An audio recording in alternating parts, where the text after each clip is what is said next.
परमेश्वराची देणगी आहे, पण इतिहास हे माणसाचं मनगट आहे आणि भारताचा इतिहास कुण्या ऐल्या गैल्यानी लिहिला नाही, तर तो लिहिलाय शाहिरांच्या डफांनी, घोड्यांच्या टापांनी, तलवारीच्या टोकांनी, मावळ्यांच्या नखांनी, सह्याद्रीच्या खोऱ्यांनी, तोफांच्या वाऱ्यांनी, मेघांच्या गरजत्या धारांनी या देशाचा इतिहास लिहिलाय।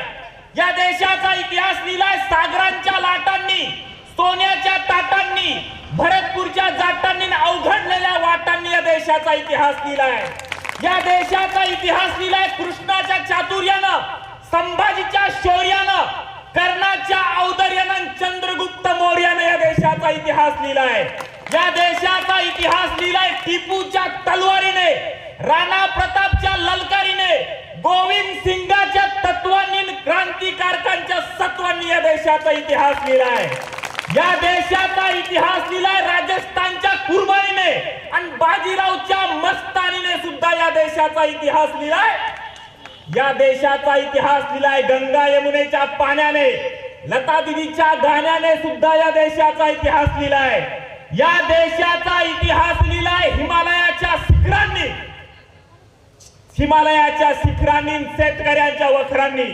या देशाचा इतिहास लिहिलाय भीमथडीच्या तट्टांनी आणि चांद बीबीच्या हट्टांनी सुद्धा या देशाचा इतिहास लिहिलाय। या देशाचा इतिहास लिहिलाय नेताजीच्या स्वाभिमानाने आणि मदनलाल धिंगराच्या धर्माभिमानाने, चंद्रशेखरच्या बंदुकीने आणि सावरकरांच्या लेखणीने सुद्धा या देशाचा इतिहास लिहिलाय।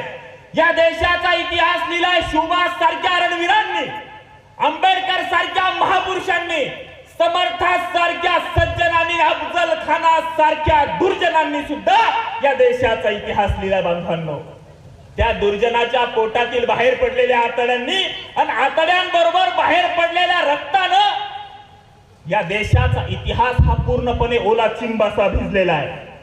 तुम्ही म्हणसाल एवढा भव्य दिव्य तेजस्वी ओजस्वी इतिहास या मातीचा आहे, मग 150 ते 250 वर्ष या देशावर इंग्रजांचं राज्य कसं? 500 ते 550 वर्ष परकीय मोगलांचं आणि मुस्लिमांचं राज्य कसं? एकीकडे एवढा भव्य दिव्यतेचा आणि तेजस्वी ओजस्वीतेचा वारसा या देशाला आहे, पण त्याचबरोबर गद्दारी, बेदिली आणि फितुरींचा सुद्धा शाप याच देशाच्या वाट्याला आहे बांधवांनो। आणि म्हणून ही सगळी प्रक्रिया त्या ठिकाणी घडलेली आहे।